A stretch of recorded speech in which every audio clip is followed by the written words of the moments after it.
Hello viewers, আমরা সকলেই জানি আমাদের ইন্ডিয়া থেকে 59 চাইনিজ অ্যাপ ব্যান করে দেওয়া হয়েছে। তার মধ্যে রয়েছে টিকটক, শেয়ারিট, জেন্ডার এবং ক্লাব ফ্যাক্টরির মতো পপুলার অ্যাপ, যেগুলি আমরা নিত্য প্রয়োজনে প্রায়ই ব্যবহার করে থাকতাম। কিন্তু এখন প্রশ্ন হচ্ছে, এগুলি যাদের ফোনে অলরেডি ইনস্টল হয়েছে সেগুলি কী হবে এবং প্লে স্টোর থেকে রিমুভ হবে কিনা, এবং আপনি যদি ভবিষ্যতে এই অ্যাপগুলি আপনার ফোনে ইনস্টল করে রাখেন সেক্ষেত্রে কী সমস্যার সম্মুখীন হতে পারে।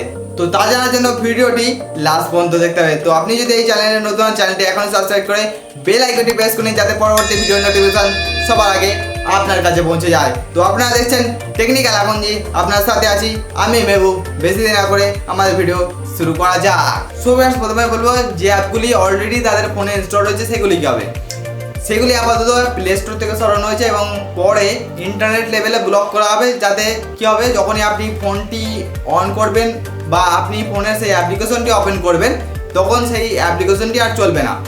এবং এরপরে বলে রাখি, আপনি যদি সেই অ্যাপগুলি ভবিষ্যতে ইউজ করেন সেক্ষেত্রে ইললিগাল নয়, কিন্তু আপনি যদি পরে ভবিষ্যতে ইউজ করেন সেক্ষেত্রে কী হবে, আপনি ধরুন কোনো সমস্যার সম্মুখীন হলেন বা কোনো কিছু কাজ করছে না বা কোনো তথ্য বা কোনো কিছু হ্যাক হয়ে গেছে, সেক্ষেত্রে কী হবে, ডেভেলপারের কাছ থেকে আপনি কোনো সাপোর্ট পাবেন না। তো এখানে বলে রাখবো, শুধুমাত্র আনইনস্টল করা না, আপনি আগে সেই অ্যাপে গিয়ে আপনার অ্যাকাউন্টটি ডিলিট করবেন, তারপরে আপনি সেটি আনইনস্টল করবেন। এবং এর সাথে বলে রাখি, এখনও যারা জানেন না কোন কোন অ্যাপগুলি ইন্ডিয়া থেকে ব্যান করা হয়েছে, তাহলে নিচে ডেসক্রিপশন বক্সে লিঙ্ক দেওয়া আছে, সেখানে গিয়ে আপনারা দেখে নিতে পারেন কোন কোন অ্যাপগুলি ব্যান করা হয়েছে ইন্ডিয়া থেকে।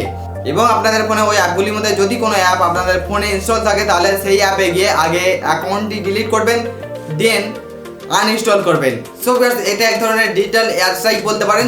এই ডিজিটাল এয়ার স্ট্রাইককে সফল করতে আপনার সহযোগিতার হাত বাড়িয়ে দিন এবং আপনার দেশের স্বার্থে, দেশের সুরক্ষার স্বার্থে প্লিজ অ্যাপগুলোকে আনইনস্টল করুন। আর হ্যাঁ, আনইনস্টলের আগে আপনি সেই অ্যাপে গিয়ে আগে অ্যাকাউন্ট ডিলিট করুন, দেন আনইনস্টল করুন, যাতে ভবিষ্যতে কোনো সমস্যার সম্মুখীন না হতে হয়।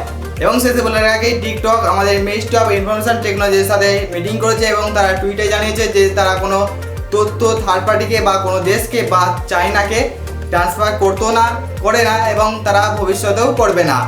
এবং টিকটক হয়তো ভবিষ্যতে ফিরে আসতে পারে এবং 59টা অ্যাপের মধ্যে হয়তো অনেকগুলি অ্যাপ ভবিষ্যতে আর ফিরে না আসতে পারে।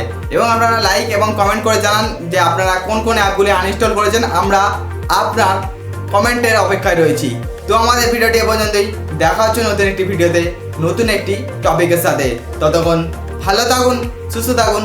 জয় হিন্দ, জয় ভারত।